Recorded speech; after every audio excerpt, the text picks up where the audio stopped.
তো ঢাকা বিশ্ববিদ্যালয়ের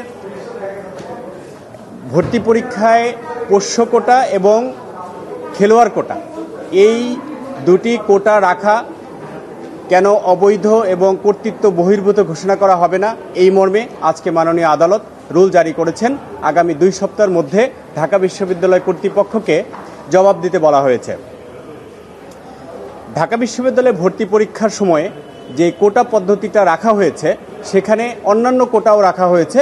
আপনারা জানেন যে আমাদের আপিল বিভাগের একটি রায় রয়েছে, সেই রায়ে বলে দেওয়া হয়েছে যে মেধার ভিত্তিতে নিয়োগ হবে, 93% মেধার ভিত্তিতে নিয়োগ হবে, বাকি 7 অন্যান্য কোটা রাখা হয়েছে।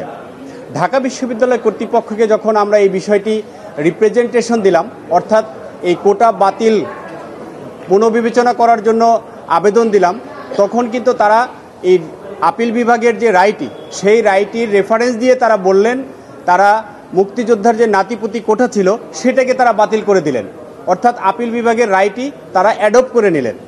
কিন্তু দুঃখের বিষয় হচ্ছে এই পোষ্য কোটা এবং খেলোয়াড় কোটায় ভর্তির বিষয়ে তারা কোনো পদক্ষেপ নেননি, অর্থাৎ এটি বহাল রেখেছেন। সেই বহাল রাখার সিদ্ধান্তকে চ্যালেঞ্জ করে এই রিট পিটিশনটি ফাইল করা হয়েছিল। কারণ হচ্ছে আমাদের সংবিধান অনুযায়ী কোটা কাদের জন্য রাখা যাবে সেটা সুস্পষ্ট বিধান রয়েছে। সেখানে হচ্ছে পিছিয়ে পড়া জনগোষ্ঠীর জন্য কোটা রাখা যেতে পারে, কিন্তু আমরা এখানে আমাদের সাবমিশনে বলেছি ঢাকা বিশ্ববিদ্যালয়ের শিক্ষক কর্মকর্তা কর্মচারী তাদের সন্তানরা কোনোভাবেই আমাদের সংবিধানের যে অনুচ্ছেদ 28 আছে তার সেই বিধান অনুযায়ী তারা পিছিয়ে পড়া জনগোষ্ঠীর কাতারে পড়বেন না।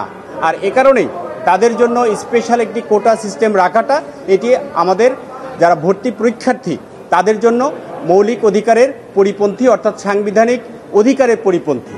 এটি আরবিট্রারি অর্থাৎ নিপীড়নমূলকভাবে অন্যায়ভাবে এই কোটা সিস্টেমটি বহাল রেখেছে।